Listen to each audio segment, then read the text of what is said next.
we keep the camera rolling all day and all night. Welcome again to Idika Imeri's Ministries, and we have been taking some time to do this teaching. It's a lot of there's a lot in this series. I am a master coach and a master trainer, and my job is to train you and to coach you in the art of fame, greatness, and being made rich. This is Reverend Dr. Idika Imeri. I am doing this because I'm called to be a leader that rules and a ruler that leads, to be a servant of the servants of God, and to lead leaders in these things. This is our show that is called Reach 1000 Plus Club. So, welcome to study and to learn with me.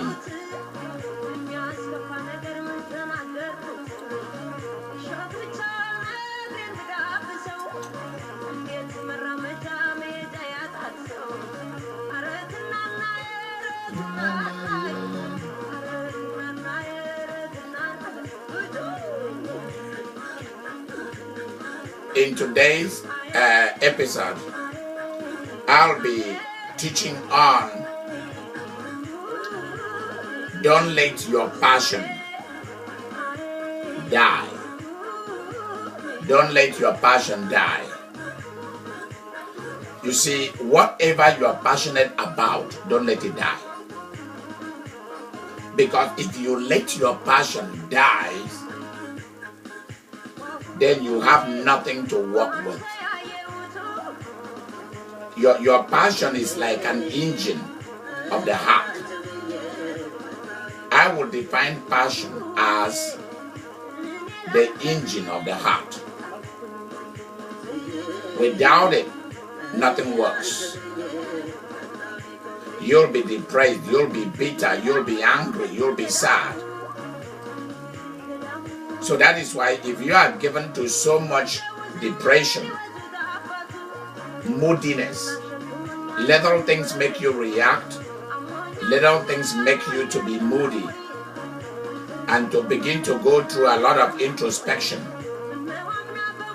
a lot of thinking, and for example, you do a lot of thinking about where you as an individual is the cause of the problem. Whereas in a lot of ways, you don't really have much to do or control over some event that has happened.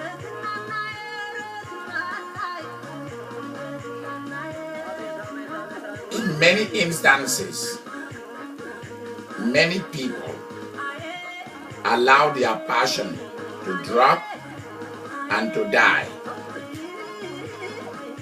And that is not fair on life or on you or on your family. I know of people who had passion for learning, but because they were disappointed by one person or so somewhere, they let their passion for learning die. Sometimes it is their passion to lose weight, and they are doing everything to lose weight. And suddenly, that passion dies. And it might just be because you went to the gym and you found bad people. Replace bad people with the memory of good people in your life. Maybe because of the experience of your family members, you decided to drop that passion, the passion for a good car, a good house, a quality education, the passion to be married and to be stable in marriage. Because of what you've seen in your family, you've seen other people make mistakes, you see problems, and suddenly you let your passion die. There is enough problem on earth to discourage your passion. And that is not fair. There are so many things that you should do. For example, you find yourself adding a little more weight. That's not time for you to begin to criticize yourself and say bad things about yourself. And because of the weight issue, you let your passion in other areas to die. That's not fair on you. That's not fair on the rest of us. Do not let your passion die, especially as concerning the things that should be of primary virtues, things that are going to not just being informative, but practically and supernaturally, and as far as life is concerned, things that are going to help you to make it in life. You see, when you drop the passion to become somebody that you have set yourself to become, you begin to lose out. You begin to lose out very much. Passion is a gift that God has given to you in one area or the other so that you can really do well. And as I said, it is the engine of your heart. Passion is the engine of your heart and the engine of your mind. It is the one thing that connects your spirit and your soul together in order to manifest in your body. Passion is not a small thing. I was watching either an interview of Muhammad Ali, or I was reading. I think I watched his interview, and then I also read a book when I was younger. I read a book about him in which he was asked why he goes to train even when it was during thick winter. He will go out to go and jog, exercise. It's because he has a strong passion for boxing. Recently, as late as yesterday, Sunday, I was watching a golf tournament right here in the United States. And in spite of what had transpired, the emotional explosiveness of things in the life of Tiger Woods, when I look at his life, I see him still participate in golf. He's still playing very strongly.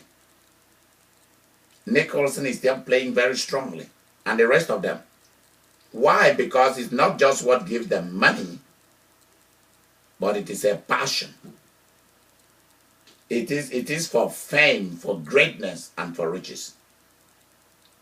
If your passion doesn't have these three things that I coach and train people for, then it is a fickle-minded passion.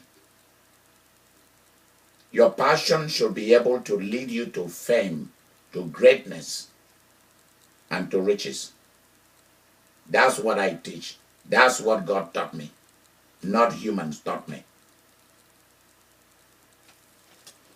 If you let your passion die as regard your future, then you will be stultifying, stagnating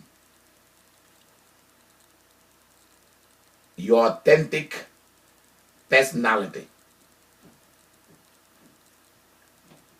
Do not let your passion die. Because if your passion dies, then you die. You'll just be existing as a zombie. I watch the soccer stars, the basketball stars, the musicians, we call them artists, the painters. There is this painter who is of Nigerian ancestry but lives in London by name Yinka. I really like, he's a Yoruba guy, I really like, he wears this dreadlock, and yet he had a disability, and he never allowed that disability to stultify and falsify his ability, his passion for painting, for sculpturing, for photography, for writing. I mean, I like that. I walked into one of the cable company to go and pay my bill, and the Caucasian guy that was there only he's only blessed with only one left hand. There is no right hand. It's just a little stubby thing hanging there. He drives a car with it. In fact, he told me that he gave himself a haircut with one hand. He drives, he gives himself a haircut, he cooks his own food, and he works in that cable company. And then I see people who have two hands, nothing is wrong with them, and they complain. Look at Stevie Wonder. Look at Andrea Bocelli. Look at, I mean, I can go on naming people who have become great. Why?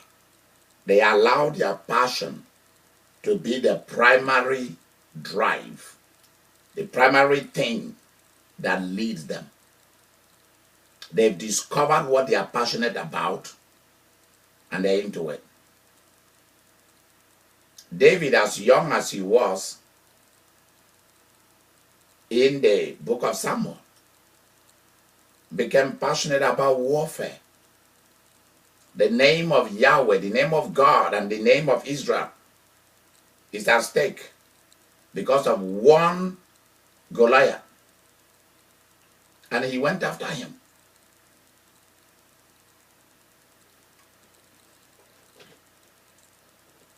I talked in some of the other episodes about your passion must be wild. Sometimes it doesn't make sense. Like David going with a slingshot against a soldier. That's crazy. Your passion must be hot, wild, strong, powerful. That is where passion is connected with trust in God.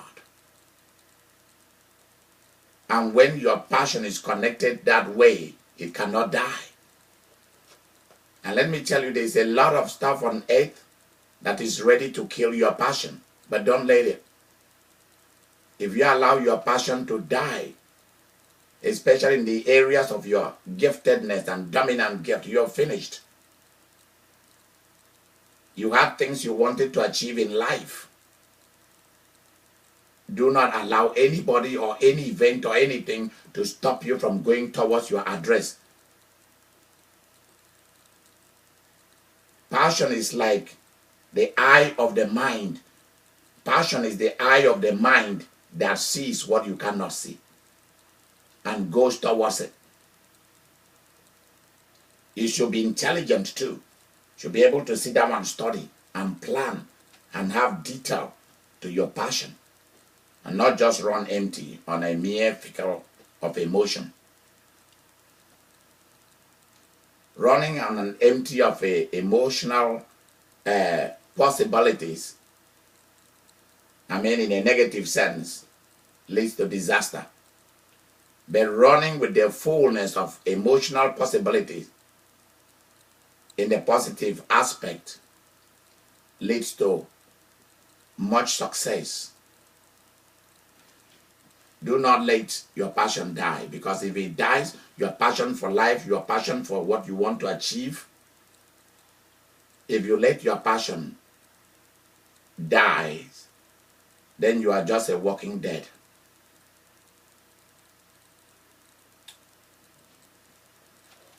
I want to stop here for today, and I want to ask you to join the Reach 1000 Plus Club of Idika Imeri's Ministries.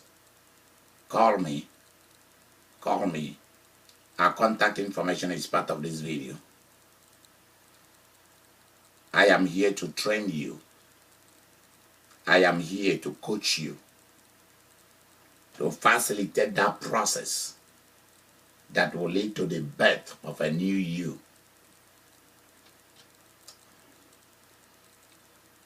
I'll see you later.